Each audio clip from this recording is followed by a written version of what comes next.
All right, so this little camera right here, you see that little chip right there? You see that little nick right there? Yeah, this little sucker right here has been with me. I'm talking about everywhere, from BTS client shoots to hikes to gym sessions to client shoots, everywhere. Literally, I'm talking about lowrider car shows. It's been in my, I've thrown it in my backpack. I've had it in my pocket. I carry this thing with me everywhere. But after actually using it, is it really worth buying? That is the real question. Is it really worth buying? All right, what up everyone? Welcome back to Shot By Moe TV. Now, before I jump right into this video, I want to say this is not going to be your typical review out the box, spec by spec type of video. Now, if you're looking for that, there's plenty on YouTube. So this is going to be more of a real use case scenario from someone that actually uses it, and I'm going to tell you the bad, the good, and if it's worth picking up and stuff like that. So with that being said, let's go ahead and jump right into it. All right, so here at the bottom, now that's where your battery department is located. So battery life. Now, one of the things that I really experienced with the Action 6 is it lasted me all day. And I'm not talking about drain, like it lasted me like with use, not like just not even being like careful with the battery life or anything like that, but it literally lasted me all day. Now, there has been times where I want to order extra batteries just to have in case I do run out, but I've had it for so long that I haven't had the chance to order the batteries, or the fact of just say, hey, like it's really a pain in the ass to just rock this camera with just one battery. So the way I traditionally use my Action 6 is for video. So right now it is on. We are fully locked and loaded. All my settings are always on point. So what I use, let's say if I want to capture something, I hit the record button here on top, boom, and we are in recording mode. So let's say I'm done recording, hit the button, and it stops recording. But then that leaves the whole device turned on. So what I like to do is I like to turn it off. For example, it's off, and now let's say I'm out, or I want to record something, or I want to record some B-roll, or I have something to record, or a memory, or you guys get the idea. So boom, hit the button. Okay, so now I am recording. Let's say I want to stop, hit the button.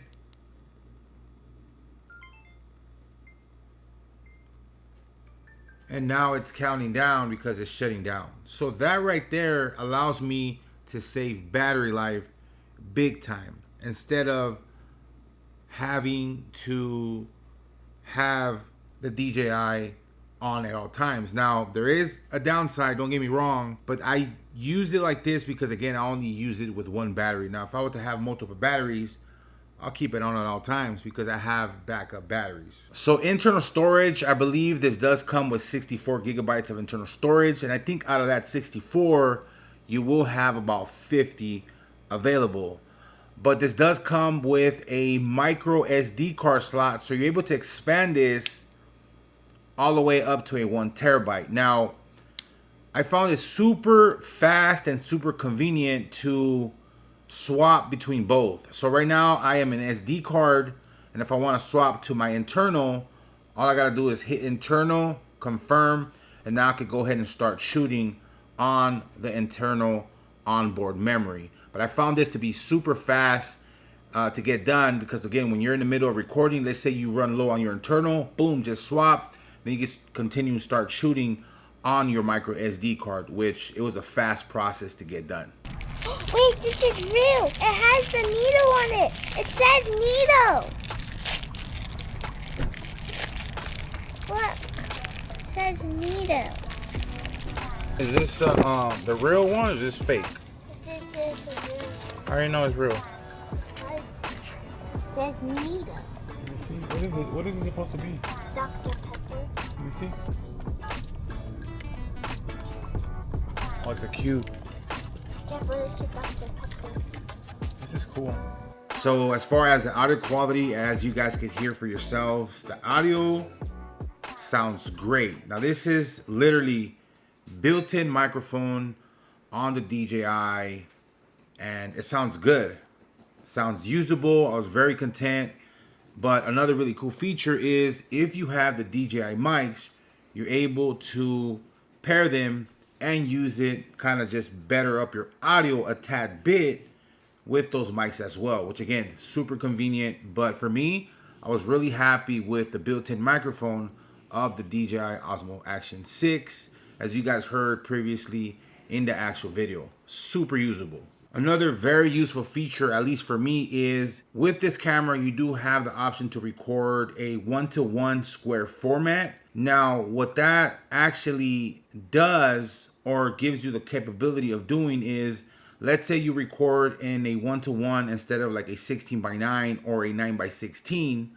This gives you a open book on options, whichever way you want to format that actual video. Let's say if you want to do a 16:9, you could do that and be versatile.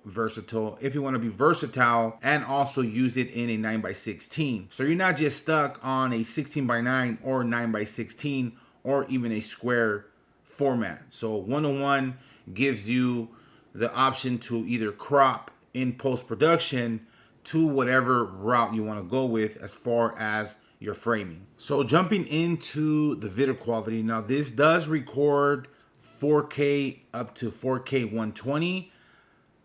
I've used it at 4K 24 to 4K 60, and for me, the video quality, it took a little bit for me to kind of get adjusted to the actual video quality, just because I haven't used an action camera in a very long time. And with that being said, you know, it does have 10-bit D-Log, which it gives you full control over color correcting and enhancing your actual image compared to like a standard format. So all that took a little bit of a learning curve for me to actually be content with the quality that I was looking for. The fact that I have 10-bit D-Log feature that I'm able to take advantage of.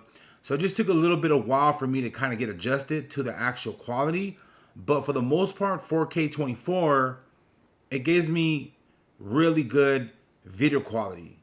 So I have nothing to complain. And again, you do have the option of recording in either standard or 10-bit D-Log, which gives you full control to be super creative with the style of look that you want for that actual video. Also, the video stabilization on this little camera is amazing as well. Now, you do have a couple options and settings for you to choose from.